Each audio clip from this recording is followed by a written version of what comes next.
పుణ్యభూమి నా దేశం నమో నమామి, ధన్యభూమి నా దేశం సదా స్మరామి. నన్ను కన్న నా దేశం నమో నమామి, అన్నపూర్ణ నా దేశం సదా స్మరామి. మహామహుల కన్న తల్లి నా దేశం, మహోజ్వలిత చరిత కన్న భాగ్యోదయ దేశం నా దేశం. ఎక్కడుంది సార్ ఆ దేశం? మీకు ఏమైనా కనపడుతుందా ఇప్పుడు ప్రస్తుతం ఉన్న సిచ్యువేషన్స్లో? ఆ ఛాన్స్లే లేవు.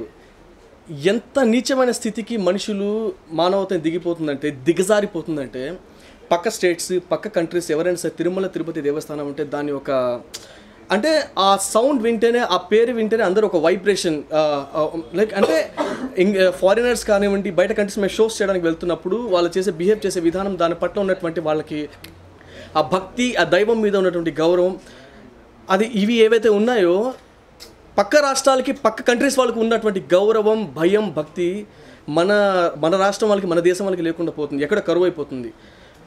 తిరుమల తిరుపతి దేవస్థానం అసలు అంటే ఏంటో, అసలు దాని యొక్క ఫీలింగ్స్, ఎమోషన్స్ ఎవరికైనా తెలుసా? ఒక బ్రాహ్మణుడు అనుకోండి, తను చిన్నప్పటి నుంచి ఏ నాన్ వెజ్ ముట్టుకోకుండా, ఏదైనా నాన్ వెజ్ పాత్ర ఉంటే దాని జోలికి వెళ్ళకుండా, ఇట్లా అందులో నాన్ వెజ్ వండుతున్న హోటల్స్లో తినకుండా, బయట తినకుండా తన జీవితాన్ని ఎంత సెక్యూర్గా ఏంటంటే తన తరతరాలని అలా కాపాడుకుంటూ ఆ దైవత్వానికి తన జీవితాన్ని అంకితం చేసినటువంటి ఒక మనుషుల హిందుతత్వం. వీళ్ళందరూ అంత కష్టపడి శ్రమించి ఆ దేవుడి మీద ఒక మమకారంతో, భయంతో, భక్తితో ఆ తిరుమల తిరుపతికి వెళ్ళడానికి ఆ కష్టాన్ని అనుభవించి అక్కడికి వెళ్ళిన తర్వాత మీరు పెట్టిన ఈ నీచమైన దరిద్రమైన కొవ్వు మీరు సంపాదించడానికి లక్షలు, వందల మార్గాలు ఉంటాయి. దేవుణ్ణి ఎంచుకోవడం ఎంత దరిద్రం, ఎంత నీచం, ఎంత వరస్ట్.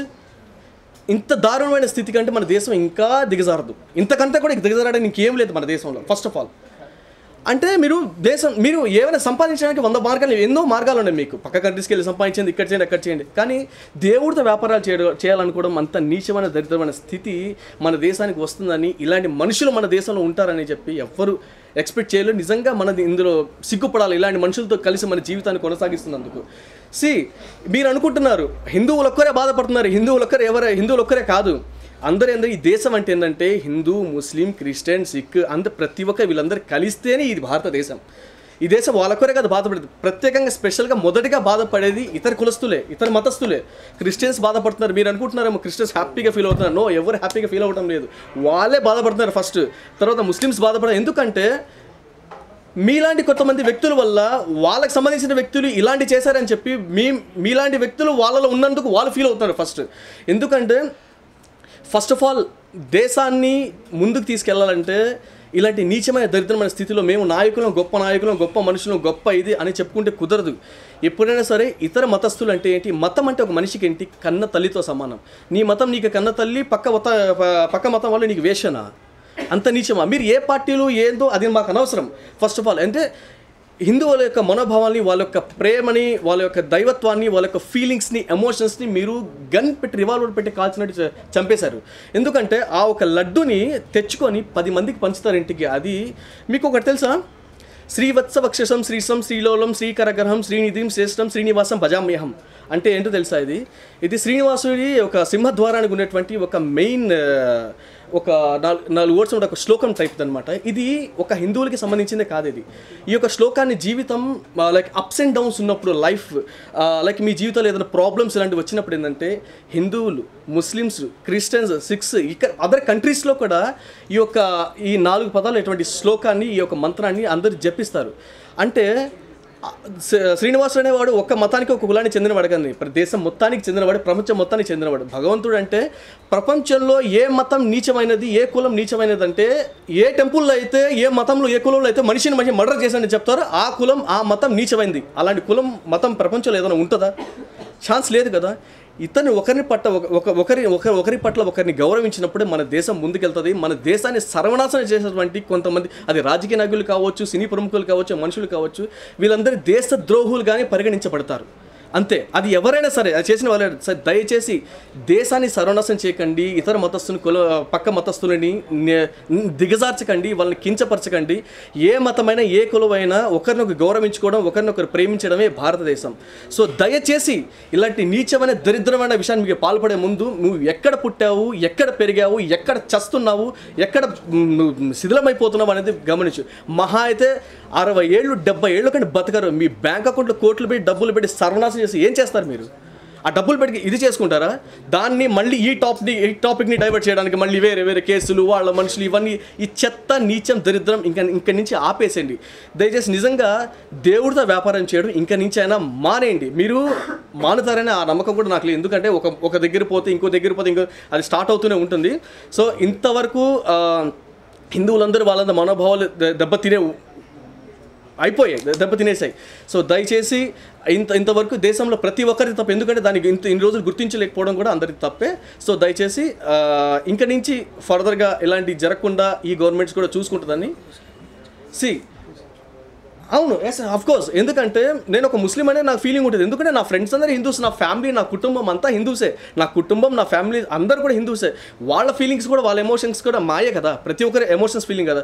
సరే, మీరు ఒకటి మటుకు ఒక కులాన్ని వేలెత్తి చూపితే, ఒక మతాన్ని వేలెత్తి చూపితే, ఒకరిని కించపడితే దేశమంతా గమ్ముగా ఉంటుంది, సైలెంట్గా ఉంటుంది అనుకోవడం మీ యొక్క వేస్ట్ ఆలోచన అంటున్నారు. ఎందుకంటే ఎవరిని ఊరుకోరు. హిందూ అంటే ముస్లిమ్స్ ఊరుకోరు, ముస్లిమ్స్ అంటే హిందువుని ఊరుకోరు, క్రిస్టియన్స్ అంటే కూడా హిందూస్ ఊరుకోరు, ముస్లిమ్స్ ఊరుకోరు. ఎందుకంటే వీఆర్ ఆల్ ఇండియన్స్. మనమంతా భారతదేశానికి చెందిన వాళ్ళం, భారతదేశంలో పుట్టిన వాళ్ళం. మన బ్లడ్ అంతా ఒకటే. మంది రకరకాల కుల మతాలు ఉండొచ్చు, మనం ప్రవహించే రక్తం మటకం వీఆర్ ఆల్ ఇండియన్స్, భారతదేశం. That's it. Love you all. Thank you so much. Jani master విషయంలో అసలు నిజాలు ఏమో తెలుసా? ఏం జరిగింది సార్? మీరు జానీ మాస్టర్ సార్ అంటే నాకు ఒక విషయం అయితే నేను చెప్తాను. జానీ మాస్టర్ విషయంలో సార్, ఇప్పుడు దాకా ఇండస్ట్రీలో ఇట్లాంటి ఎన్ని జరిగి ఉంటాయి, చాలా జరిగాయి. ఒక్కరైనా ప్రెస్ మీట్ పెట్టారా ఇప్పుడు దాకా ఫిలిం ఛాంబర్లో? దీనికే ప్రెస్ మీట్ పెట్టడానికి గల మెయిన్ కారణం ఏంటి? ఇప్పుడు ఆల్మోస్ట్ శ్రీరెడ్డి లాంటి ఒక అమ్మాయి వచ్చి ఫిలిం ఛాంబర్లో వచ్చి గందరగోళం మొత్తం చేసింది. సో అలాంటి వేరే వేరే ఇష్యూస్ కూడా వేరే ప్రొడ్యూసర్స్ మీద ఒక అమ్మాయి వచ్చి గందరగోళం ఇవన్నీ చేసింది. అప్పుడెప్పుడు ఫిలిం ఛాంబర్ ప్రెస్ మీట్ పెట్టలేదే. దీంట్లో మాత్రం ఎందుకు మేలుకుంది? దీంట్లో మాత్రం ఎందుకు ముందుకు నాకు అర్థం కావట్లేదు. ఎందుకంటే అతను చేశాడా చేయలేదా అనేది ఇప్పుడు దాకా ప్రూవ్ అయిన దాఖలాలు అయితే ఇప్పుడు దాకా లేవు. ఎందుకంటే వన్ సైడ్ వినేసి అందరూ ఇది చేసేసారని చెప్పి అన్నారు. ఎవరైతే ఇదే వ్యక్తి 2-3 నెలల క్రితం వరకు ఆ అమ్మాయి ఈవిడితే, ఆయన దేవుడు, ఆయన దగ్గర మాట్లాడడమే లైఫ్, ఆయన దగ్గర ఉండడమే లైఫ్, ఆయన లేకపోతే ఇది లైఫే లేదు అన్నట్టు ఒక వ్యక్తి వచ్చి మాట్లాడింది. ప్రతి ఒక్క మ్యాటర్కి ఆ అమ్మాయి సైడ్ ఉంటుంది, ఇతని సైడ్ ఉంటుంది. మీరు ఏది క్లారిటీ తీసుకుంటూ నిర్ధారించుకుంటూ ఇందులో నుంచి తీసేశారు, అందులో నుంచి ఇతను ఇంత నీచుడా అంత నీచుడా మీరు ఎలా కన్ఫర్మ్ చేసేస్తారు? మనిషి అతను మాట్లాడకుండా చెప్పకుండానే. నాకు తెలియని ఇప్పటికి కూడా ఉన్నాడు ఒక డౌట్. ఇప్పుడు దాకా ఫిలిం ఛాంబర్ ఎప్పుడు ప్రెస్ మీట్ పెట్టి మా ఎలక్షన్స్కి వీటికి తప్ప ఇప్పటిదాకా ఎప్పుడు ఫిలిం ఛాంబర్ ప్రెస్ మీట్ పెట్టలేదు.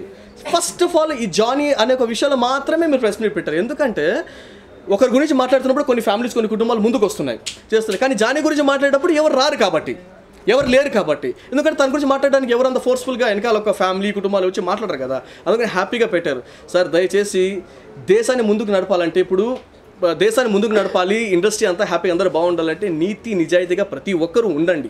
ఒకటి మంచి చెడు తెలుసుకొని నిజంగా అది ఫ్యాక్ట్ మాట్లాడితే ఫ్యాక్ట్లోని బతకడానికి ట్రై చేస్తే బాగుంటుంది. అనవసరంగా మనిషి దొరికారు కదా అని లవ్ జిహాదులు రాళ్ళెత్తి కూడా ఎవడండి ఈరోజు ఏ కులమైనా ఏ క్యాస్ట్ మ్యారేజ్ చేసుకుంటే నువ్వు నా కులంలో మారాలి, నువ్వు మతంలో మారాలంటే మారే మనిషి ఎవడున్నాడండి? తల్లిదండ్రుల మాట పిల్లలు వినట్లేదు.